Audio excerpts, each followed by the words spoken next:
Bonjour et bienvenue à la capsule à Justine. Alors aujourd'hui, nous allons traiter de la frappe en coup droit.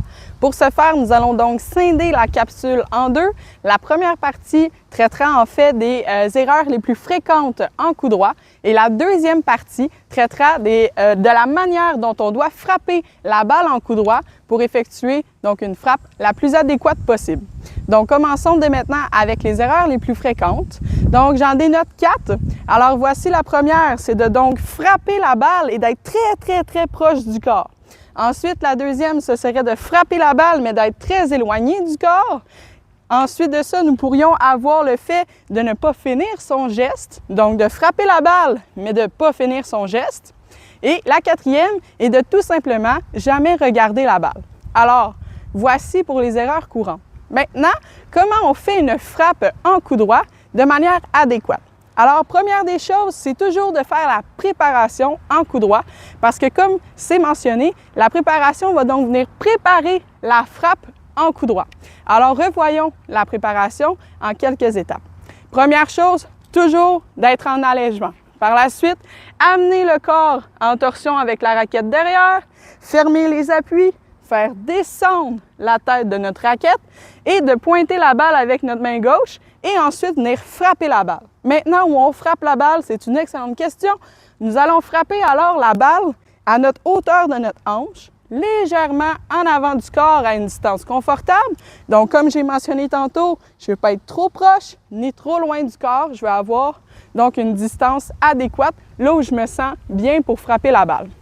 Donc, si je récapitule, on y va en allègement, la torsion du corps, je fais descendre la tête de ma raquette, je pointe la balle, je la regarde des yeux, je la lâche jamais, je viens frapper à la hauteur de ma hanche, à une distance confortable du corps, et puis au moment de la frappe, je veux continuer dans mon mouvement et venir amener ma raquette à mon épaule.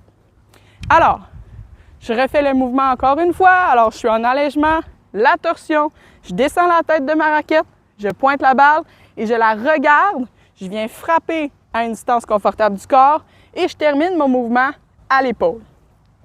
Alors, comment faire pour que ce mouvement-ci soit automatique? Eh bien, je vous conseille de faire quelques exercices à la maison afin d'automatiser la frappe en coup droit.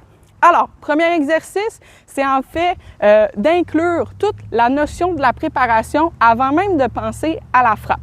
Alors, nous avons l'allègement, la torsion du corps, descendre la tête de raquette, amener le pied devant, la pointer avec la main gauche et venir frapper la balle et ensuite la finition. Ceci est le mouvement complet. Maintenant, ce que vous pourriez faire à la maison, c'est décortiquer l'ensemble des mouvements que je viens de faire pour que ça soit le plus naturel pour vous et pour automatiser la chose. Alors, nous avons l'allègement, la tête de raquette ici qui vient à l'arrière, on descend, on pointe, on vient frapper et on termine à l'épaule.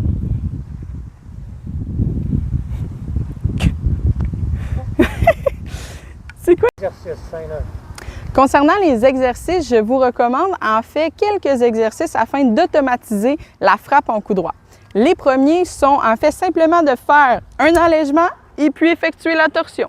On peut en faire que devant un miroir, ça peut vous aider à voir le résultat de l'allègement et de la torsion. Vous le faites une dizaine de fois, une vingtaine de fois, jusqu'à temps que vous soyez à l'aise dans ce mouvement-ci.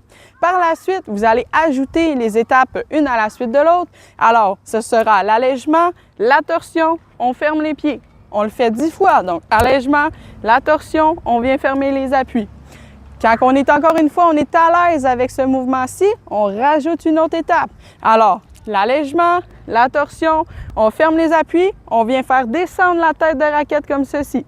Je le répète une dizaine de fois jusqu'à temps que ce soit automatique. Allègement, torsion, ferme les appuis, hop, je descends la tête de raquette. Ensuite, on rajoute encore une autre étape. Alors, allègement, torsion, on ferme les appuis, je descends la tête de raquette et je pointe la balle pour la regarder des yeux. Je fais ça une dizaine de fois, hop, hop, hop, hop. Quand ça devient automatique, on peut penser à ajouter la frappe. Alors, je suis en allègement, j'ai ma torsion, je viens descendre la tête de ma raquette, je la pointe et je frappe une balle invisible à la hauteur de mes hanches, distance confortable du corps. Encore une fois, maintenant, je vais terminer avec la finition. Donc, je vais pouvoir amener la raquette à mon épaule. Alors, allègement, la torsion, le pied, je descends la tête de ma raquette, je pointe la balle avec ma main gauche, je la regarde des yeux, je viens frapper en avant de moi, à une distance confortable du corps, et je termine à l'épaule. Voici un autre exercice pour vous aider lors de la frappe en coup droit. Alors, c'est tout simplement de se positionner dans le corridor de double sur les terrains de tennis, venir à l'extérieur de la ligne de double, se lancer la balle. Il faut lancer la balle légèrement en avant de soi pour faire attention de frapper en avant de soi lors de la frappe. Alors, on va venir lancer légèrement en avant de soi et on veut venir finir son mouvement comme ceci. Alors, si je recommence, je veux frapper devant moi, finir à chaque fois. Alors, autre chose aussi qu'on pourrait faire, c'est faire le même mouvement, mais faire attention à sa hauteur de balle. Donc, je pourrais faire ça comme ceci, à la hauteur de balle, et venir chercher de l'amplitude. Alors, c'est ce qui conclut notre vidéo. J'espère que vous avez bien apprécié et on se voit dans une prochaine capsule.